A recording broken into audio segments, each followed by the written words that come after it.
So, this is the very first time that N International has looked for the way in which we should take a position on freedom of expression issues around the issues affecting the LGBTQI community. You have a resolution in your packs that has already been drafted. There have been some changes to that resolution, so when we actually come to vote on this resolution, which will be tomorrow, you will see that it has been somewhat amended, not greatly, but we just made it into a better resolution. So we decided to bring together some people who work in this field, who know the history and the context, and who are able to indicate to us why PEN International should have a position on these issues and how we can help, both as an international organization and also on the ground in our centers. Of course, PEN has a very long history of representing and fighting for the rights of imprisoned writers who are gay, and many of our members also are part of that tradition. But this is the first time when we have looked at actually taking an official position. So that's why we're here today. Since the resolution was proposed, it was the LGBT resolution. It is now the LGBTQI resolution. So one of the things we're going to be looking at is, what does that mean? It's like a sort of flight booking code going amok and getting bigger and bigger. So we'll decode that and then look at some of the concrete issues that we are facing. And I've just been reminded by the translator to slow down, so my apologies. So on the panel here today, from Kyrgyzstan, we have Syinat Sultanalieva on my far right. She is an LGBT activist from the organization Labrys, which is a Kyrgyz LGBT organization, which has been working on the protection of rights of LGBT people in Kyrgyzstan since 2004. And it is very, very good that we are here at this moment, because at this moment in Kyrgyzstan, there is currently a proposal before Parliament for a new law affecting it's coded as propaganda, as non-traditional values propaganda. That piece of legislation is currently sitting with parliamentarians and is likely to be voted on very, very soon. So I'm glad that we're here today. There is a section in our resolution on Kyrgyzstan on LGBT rights as well. To my immediate right here, I have Masha Gessen, who you know already, but she hasn't been formally introduced, so why don't I do that? She's a Russian-American journalist and LGBTI activist. She's written for Slate, The New Republic, New York Times. She has written several books, including Dead Again, Two Babushkas, Blood Matters, A Journey Along the Genetic Frontier, and a biography of Putin, The Man Without Face. And she's just recently written a book about Pussy Riot. She's helped found the Pink Triangle campaign in Russia. We might get her to talk a little bit about that. And in December, just almost a year ago, she felt that she had to leave Russia and move to New York because there were beginning to be threats to the parents, gay parents of children. So she has moved away with her family. And on my left, Juliet Jacques is a writer and journalist from the UK. Her works appeared in The Guardian, New Statesman. She covers gender, sexuality, literature, art, films, politics, and sport, and writes short fiction. She wrote a series for The Guardian called The Transgender Journey, which was a documentation of her own gender reassignment process. And she's also co-founded the Justin campaign to fight prejudice against LGBTI people in football. So that's who we are. And I think I'd like us to go first to acknowledge the fact that since the time we put the resolution to you initially, it was the LGBT resolution, and it's now the LGBTQI resolution. In many ways, this is a very Anglophone and, dare I say, traditional way of describing people. And so I'm curious to have, maybe I'll start with you, Juliet, to explain the various pieces of the LGBT and now QI resolution, please.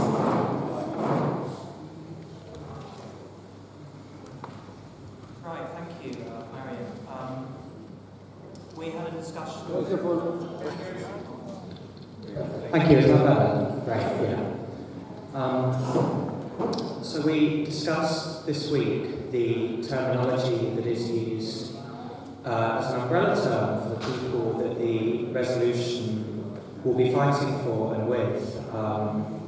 The term that's been in vogue for the last few years has been LGBT for lesbian, gay, bisexual and transgender. As has been talked about, this umbrella term keeps growing, sort of different groups with different identities sort of assert themselves and look for ways to have their specific concerns addressed by activist groups and political organisations. So the Q that's been added stands for queer, which is quite a complicated sort of form of identity. It's one I've used often myself. It's partly sprung up in opposition to LGBT politics that have been quite assimilationist, quite conservative, and it has a sort of cultural as well as a sort of sexual connotation. It sort of acknowledges the fact that lesbian, gay, bisexual, all of these terms denote the idea that there are two genders, and queer makes space for sort of sexual attraction between people who move between the sort of gender binaries, trans people.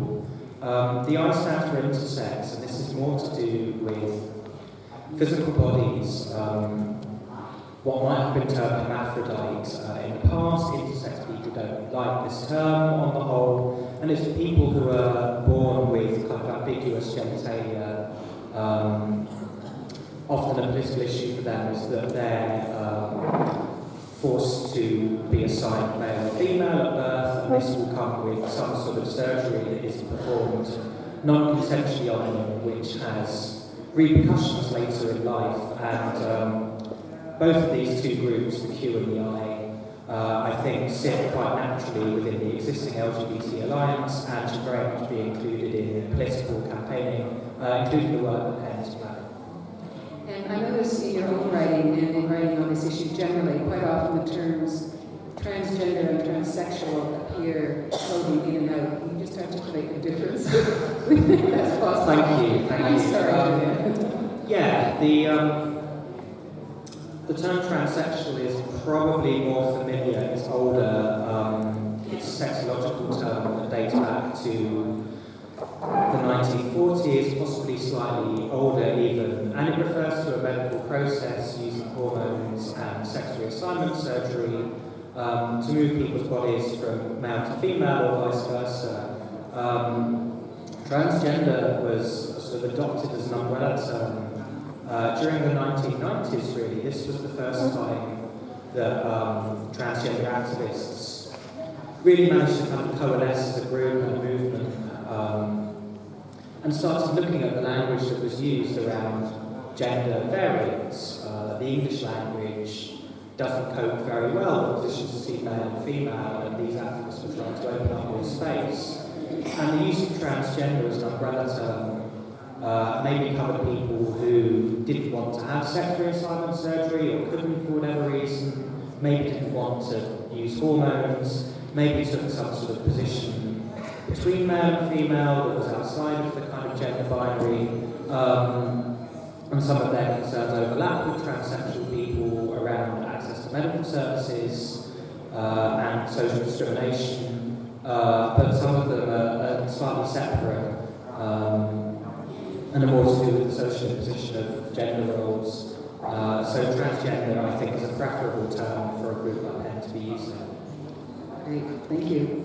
And I just want to sort of bring into the discussion now the reason that we have these resolutions, which is the very recent legislation in Russia and in Kyrgyzstan, and also the very serious situation in many African countries where this community is very much at risk. So could I ask Masha first, perhaps to talk about the very recent legislation in Russia and what the impact now has thing, because that legislation has now been in place for 6 months, 7 months?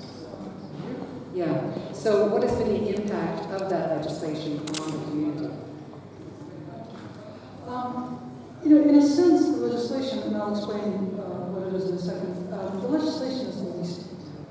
The legislation is part of a campaign, and the campaign, strange as this may sound, actually is directly connected to what we were talking about the other evening for the Labrys, which is Russia's war against the West. The anti-gay legislation, the anti-gay campaign, is an integral part of this war. And the idea is the basic premise that has been promoted is that Russia is the only country in the world that has the courage of its convictions to stand up for civilization and traditional values. That the West is pushing its idea of universal human rights, which Russia maintains is not universal, down the throats of the entire world. And only Russia can stand up for traditional values. Now, what that has meant, for example, in framing the word Ukraine, it has been the use of such terms as gay Europa, which is the European Union, homo-fascists, which is who Russia is fighting in Ukraine. When the Russian parliament was passing its first resolution on Ukraine during the purchase for the revolution, the chair of the Committee on Foreign Relations in Parliament, this was December 12th of last year, said, "You have to understand that if Ukraine signs this treaty with the European Union, it will expand the sphere of influence of gay culture," which is the official policy of the European Union. So in this sense, LGBTQI people are a stand-in for the other, for any other, for the West, for the enemy, and for the threat to Russia. Right? So that's very important to understand, to sort of get a grasp of why it's such a central topic in the Russian public conversation right now, and why it's been such an effective vehicle. One of the reasons it's been such an effective vehicle is because it falls into the ground. This is the most foreign thing that Russians have experienced into their culture in the last quarter century. And that, unfortunately, is true not only of Russia, but of other post-Soviet countries, including new members of the European Union, the Baltics, where copycat legislation is also starting to gain traction. It's going to be a little difficult to pass because it contradicts the European Charter, but they're trying to figure out ways around it, such as holding referendum. In Kyrgyzstan, and I think Syinat can talk about this in a bit more detail, but I find it fascinating that in Kyrgyzstan, legislation is being pushed as a package with another piece of copycat legislation, which is legislation on foreign agents. Right? So that really reflects the worldview that this legislation is part of, which is that the traditional value civilization is under siege and it needs to watch out for the allies.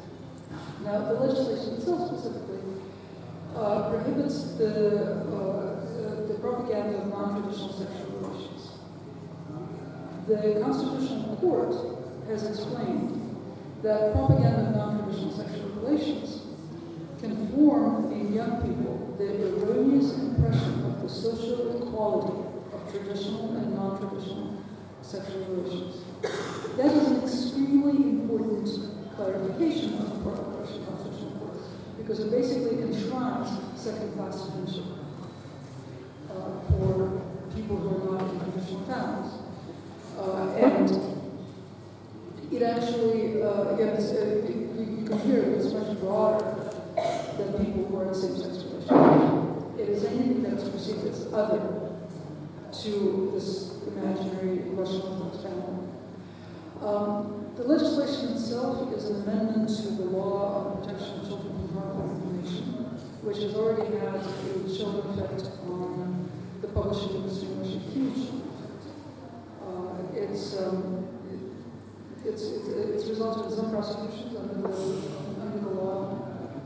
People who find guilty of propaganda and non-traditional sexual relations can be fined up to roughly, I think, $17,000 now if it's a business. But the point of such laws, and this takes us back to what we had on Monday, is not in enforcement, it's in selective enforcement, and the threat that it goes. Right? So, it's the chilling effect. The Consumer Authority, which is charged with enforcing this law, has created a law instruction on how the law is enforced, and the instruction says that it covers not only all positive or neutral portrayals of non-traditional relationships, non-traditional families, but also all negative portrayals of traditional families. Right? So what else would they basically made it possible to prosecute people for writing or talking about not only same-sex marriage, say, but also about domestic violence, divorce, child abuse, all of these things as negative portrayals of traditional families. So the entire spectrum of family life and sexuality has been outlawed by us. And yet that's not the biggest effect that the law has had. The biggest effect that the law has had is violence. Because the propaganda that has accompanied the law has been virulent, and it's basically amounted to constant incitement to violence. And I'll give you just two examples before I finish. One, I'll quote a Russian news personality, who has since been promoted to the head of the entire Russian propaganda machine. So in April 2012, as this campaign was getting underway, Dmitry Kiselyov hosted a show devoted to the question of whether it is enough to ban propaganda of homosexuality or whether we need to do more to protect our children. And he himself said, it is not enough to ban propaganda of homosexuality. We need to ban blood donations and organ donations by these people. And if they should die in car accidents, we need to bury their hearts underground or burn them, for they are unsuitable for the aid of women on this life. For anyone here who has any familiarity with 20th century European history, this should be really, really frightening. It certainly was for me. And another example of the way that the incitement to violence works, and again, statistics bear this out, and the surveys conducted by the Russian LGBTQI network show that a plain majority of Russian LGBTQI people have been victims of violence. So, an example is last week in St. Petersburg. An LGBT organization held a cultural event called the Queer Fest, which is basically a visible event. All the normal stuff happened. They lost their venue, they had bomb threats, they're used to that. But what was really interesting was that there was also a problem. They're used to that too. They're used to be crashers coming in and smashing spaces where LGBT people gather. But this time, they were led by one of the most prominent ethnic politicians in Russia, Vitaly Ulyanov. And Vitaly Ulyanov, in front of the cameras, led a gang of gay bashers who were beating up people and smashing up everything that had to do with this event. So it is, Russia has created a situation in which it is normal for a prominent national elected official to engage in open violence in front of the cameras against a particular social group because it is open season on the social group. I mean, you can't help but say that 90% of contemporary literature would be under threat if portraying traditional families in a negative way were to become illegal. Is there deep popular support for this trend? You've mentioned that it's very much connected to the war on Ukraine, and also presumably has great support from the church. What about just ordinary Russians? Are they engaged in this? Yeah, of course they are. And they're the people who generally carry out the violence. And it's really, again, it's an incredibly useful vehicle for this campaign that Russia is carrying out, this campaign of violence and militarization and mobilization and anti-Western sentiment. And one of the reasons that it's such a useful vehicle is that Russia has never had a public conversation about sexuality. So once the Kremlin started it, it owned it. And it was so easy to get the entire public swept up in it. I mean, I don't want to see this experiment carried figure it out, but I would bet that in any of the freer countries present, if the government suddenly had control of all the airwaves and used the airwaves to spread messages of hate 24/7, that would be pretty effective too, even without this business of leading the discourse. But that just made it especially easy, because no one had ever talked about it. There was no language and no sort of formulated thought to counter this incredible campaign of hatred. Syinat, if I could ask you to describe the current situation here in Kyrgyzstan. Thank you. Actually, pretty much the situation, I think, could repeat, is starting to repeat what's happening in Russia. And it was really scary to listen to Masha right now, to know that this is what's awaiting us here. Because the reason why I'm saying so is that the draft laws, well, actually two draft laws, which are currently in the parliament. First draft law is a general proposition for a law that would ban any propaganda of any information about non-traditional sexual relations anywhere, whether it's to people who are to people who are of age or to underage, it doesn't matter. So even talking about the rights of LGBT people, that will be considered propaganda. But not only that, but also information about violence and hate crimes against lesbian, gay, bisexual, transgender people in Kyrgyzstan would also be considered propaganda for some reason. So then the second draft law is the draft law that's you could say the exact replica of the Russian draft law, because it prohibits propaganda among minors. But both of these draft laws are worse than the Russian law, because they propose imprisonment of up to a year for spreading this kind of information for propaganda, or it could be substituted by a fine, administrative fine of up to 30 minimum standard payments according to Kyrgyz law. Basically, these two draft laws are, as we see it, and as the members of the parliament have clarified, they're meant to, as they call it, limit the spread of homosexuality in Kyrgyzstan. And according to them, homosexuality is spreading because we talk about it, not because people just exist and are born for any other natural reasons. So that's their aim of keeping our culture clear. And the members of the parliament are also saying that these draft laws, they don't violate any of the rights of lesbian, gay, bisexual, transgender people. They just shouldn't talk about it. They can be themselves, but just don't talk about it, don't show it, don't publish reports, and don't fight for your rights. That's the only thing that's required of us. Otherwise, we can live as the rest of the citizens. But of course, we realize that this basically violates one of our most basic freedoms, freedom of expression, as well as the right to a peaceful assembly, because we will not be able to host any. We're not even talking about pride events. Pride events are probably 50 years ahead in Kyrgyzstan. We're talking about protests against violence, xenophobic violence, homophobic or transphobic violence. This will also be considered propaganda, and that's the scariest part. So we can't even talk about what's wrong in the society, because we can face prison term for a year. I think one of the most the parts that concerns us the most is that these draft laws came around basically soon after the draft law in Russia became a law. So we see it also as Russian Federation spreading its influence and increasing its influence on the post-Soviet region.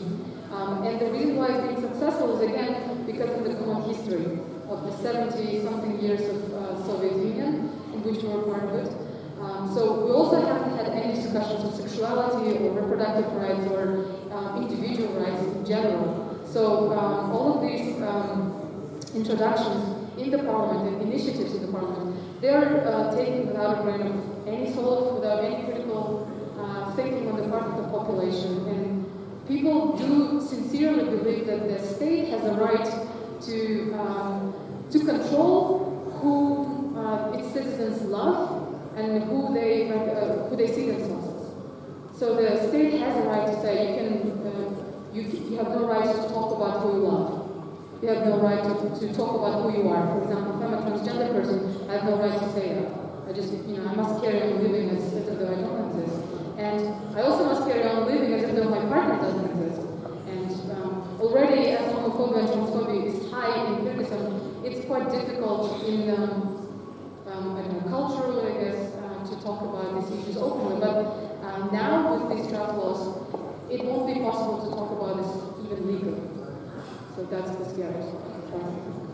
And what happens to an organization like yours if that law is passed? Do you then become an illegal organization? Not immediately, I think. I think we can still stay as an organization, so we don't have to be registered.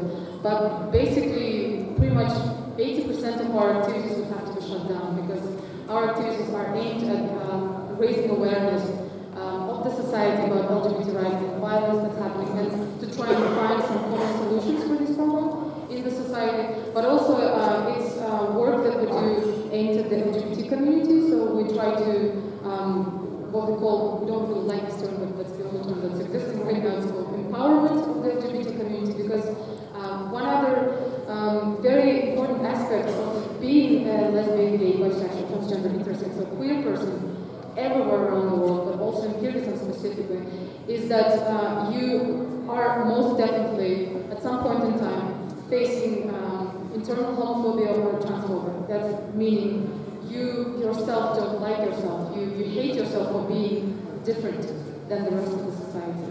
And you think you're somehow sick, you're somehow a pathology, and that's called internalized homophobia and transphobia. So we try to work on these issues as well. We try to raise awareness of the LGBT community about their own rights under the constitution, under the international human rights obligations of Kyrgyzstan, and just generally, because homosexuality has been taken out of the list of registered illnesses or pathologies by the World Health Organization back 22 years ago in 1990. So we try to talk about these issues. And even these activities will be considered propaganda, because of course we're saying, hey, it's okay to be lesbian, hey, it's okay to be gay or bisexual, transgender person. So we won't be able to talk about this. And as pathetic as it may sound, but people's lives will be ruined because they will keep on living the internal homophobia that they have, and without being able to form any families or any partnerships or carry on living as a human being, with dignity. And is it the case that in all this legislation, I think I'm understanding that it's not even that you are actually identified in the legislation, you are simply the shadow of the legislation, so it's addressed to, in terms of non-traditional families, etc., but it's not actually saying, maybe I'm wrong about this, that they don't actually use the terminology that we're trying to use here, is that right? They use it widely in the propaganda, but the actual laws don't use the terms. And our parliament, the members of the parliament who initiated this draft law, they, according to the procedure of the parliament, that they have to provide justification for a draft law that they're putting forward.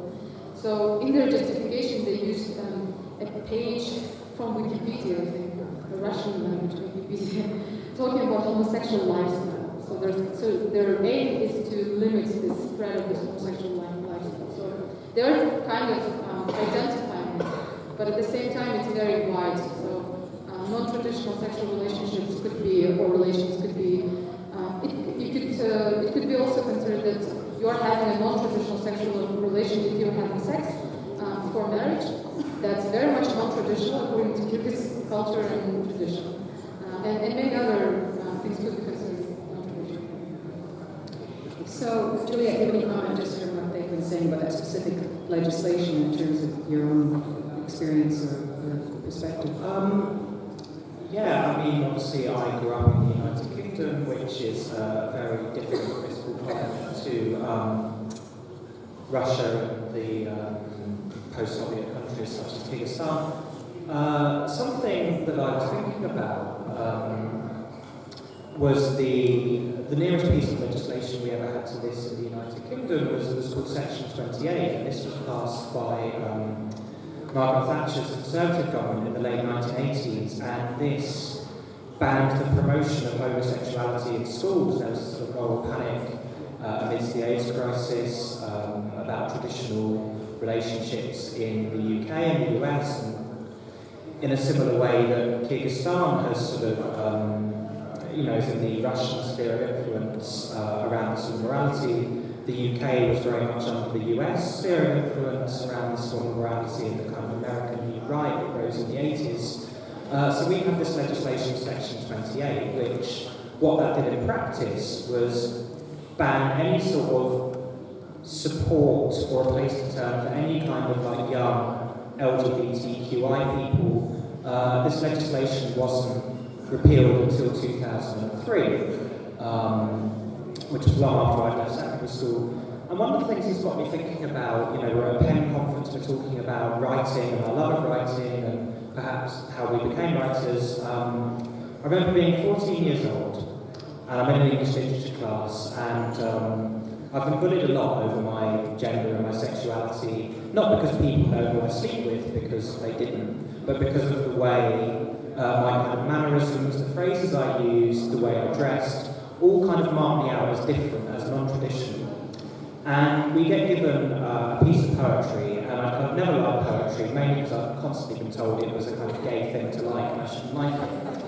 But we get given Ozymandias by Percy Bysshe Shelley, and I read this piece of poetry, and I know it's not really the best thing to do at my school, but I can't help kind of standing up and saying, God, this is absolutely amazing, what a phenomenal piece of literature. And immediately I get laughed at and called kind of gay and queer and bent, and a number of other kind of homophobic and transphobic insults, which really kind of set me back in terms of reading and writing by several years.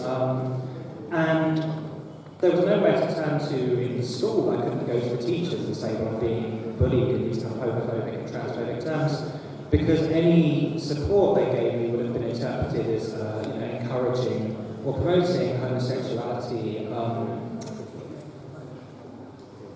And this is a relatively recent situation in the UK. The situation in Kyrgyzstan and in Russia is clearly far, far worse. But I hope that anecdote gives you all as kind of writers, people interested in literature, some small idea of how this these legislations will impact on writing in the Russian Federation, in Kyrgyzstan, other places that will adopt this sort of legislation, and why it's so important for PEN to care about it and counter it.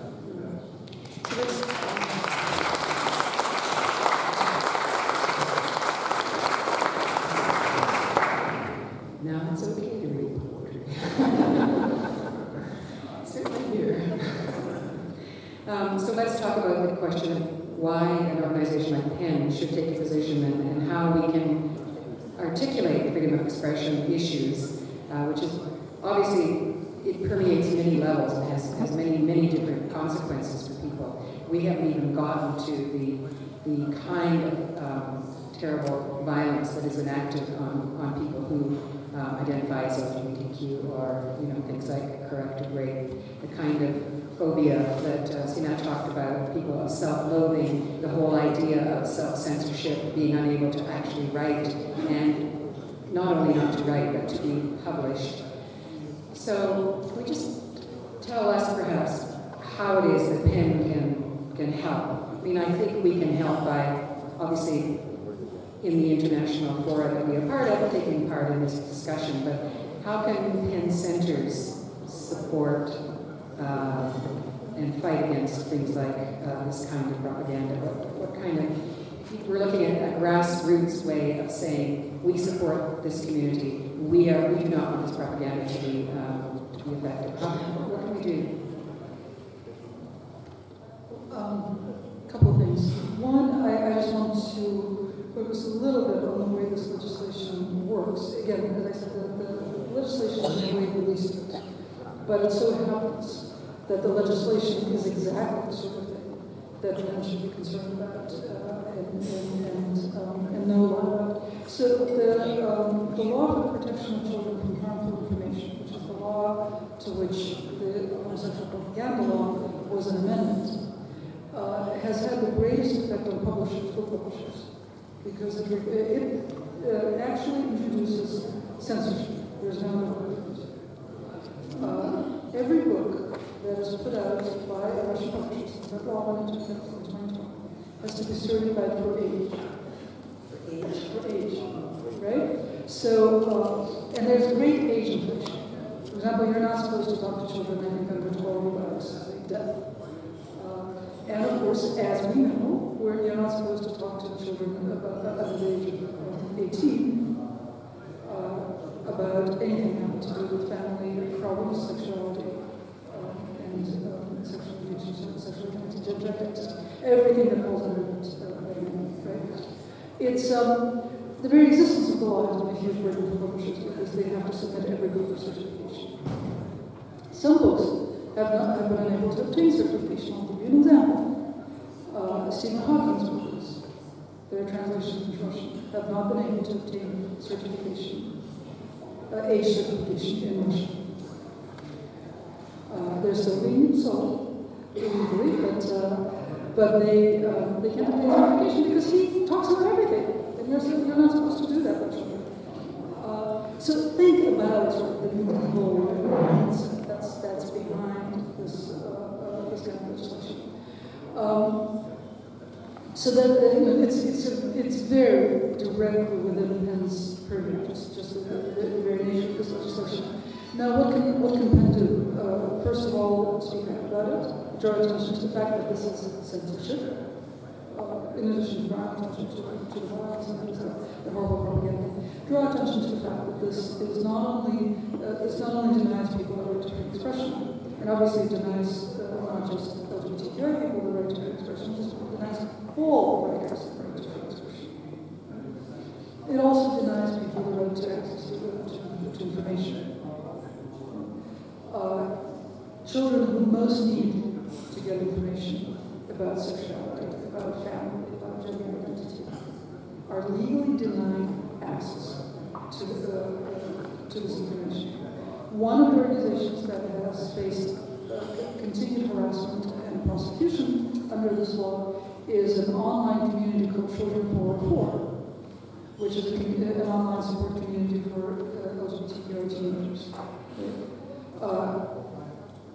I follow this community, and it is absolutely heartbreaking. It's basically just a community of letters.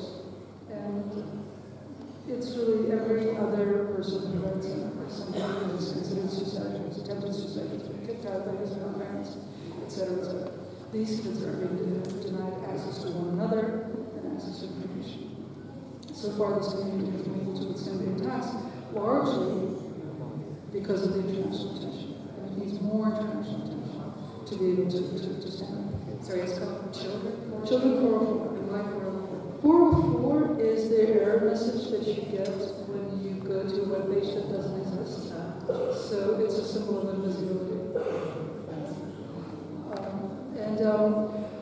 Another thing that I would encourage people to do is to help with their presence.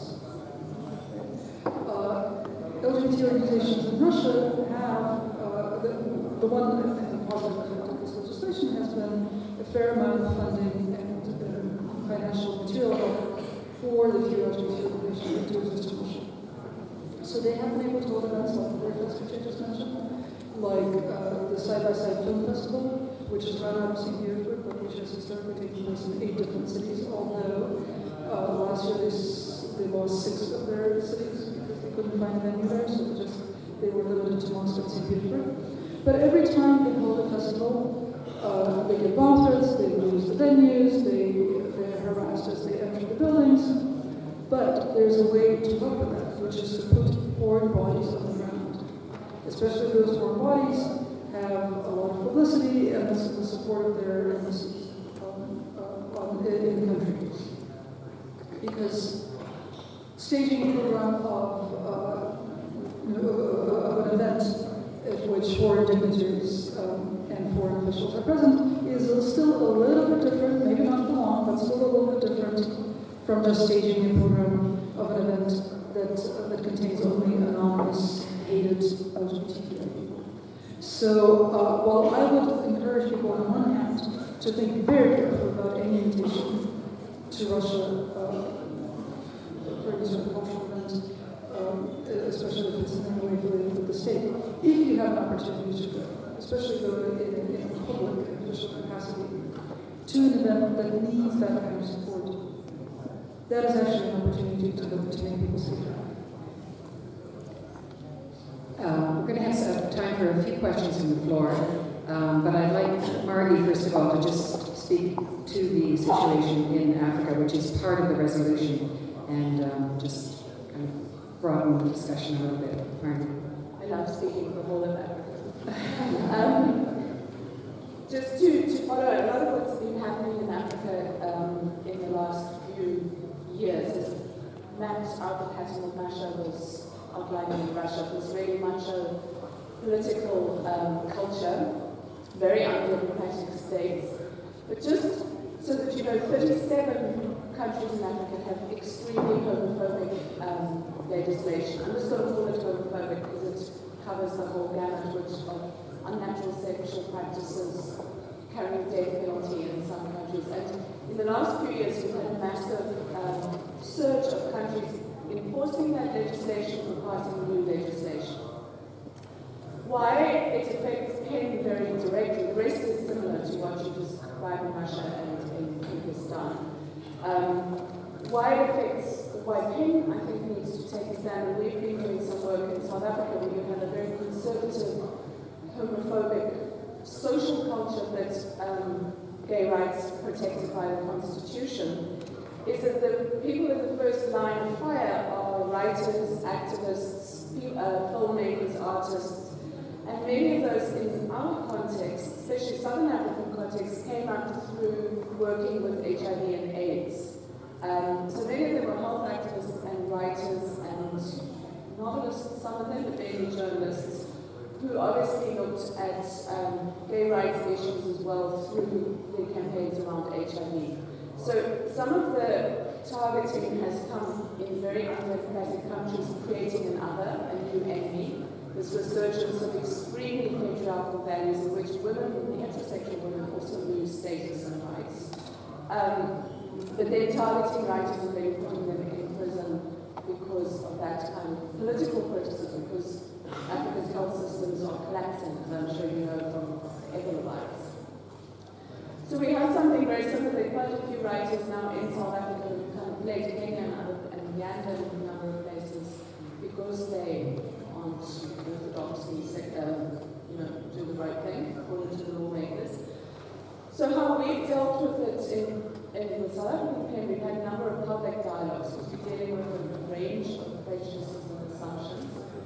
But we've seen it very specifically as an issue around freedom of expression and writers, whatever people's own personal views it might be, because those are the people who are targeted first and those are the ones who are jailed. There are a number of writers in a number of African countries, Cameroon, Uganda, Gambia, who are imprisoned because of what they've said about sexual orientation and rights. So perhaps a way that we could look forward is to support them and make them specifically paying cases, because that is why they are in jail. The other thing that very few countries in Africa that do anything, South Africa being one of them, which has to do something because of our constitution, they can lobby through the AU and various other places. But I think there's a lot of political similarities. So this is again a sort of north-south thing in which cooperative work, like the criminal defamation, is important because old, obsolete colonial legislation has been resurfaced in order to persecute people. Yeah. Thank you. Thanks, Marty. Any questions, comments? I don't know how much time we have, Carlos. Do you know? I think I'm roughly 45 minutes. How much? 5 minutes? Okay. Question? Yes, over here. And Well, I have just a small comment. 3 questions, and that's all we're going to have time for. Just a comment, because we had some trouble as well. I just wanted to say that violence is never far away, even in the European Union. We have a sort of Tea Party movement, a successful one for amending the Constitution to define marriage as only for. And we had a discussion with them, we had a tear gas attack. We are a member of the European Union, but it's just below the surface. So we have to be very vigilant. So it goes on and on.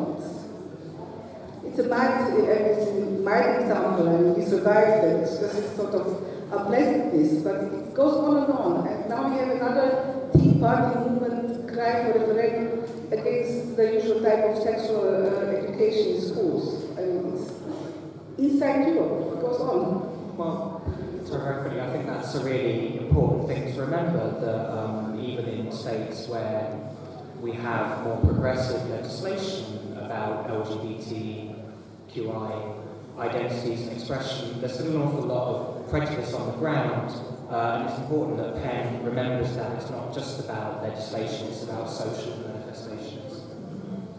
I had a question back here, and then afterwards I had there. Yes. Yes? Thank you. I want to say that moral values differ in different regions, nations, times, and even traditions.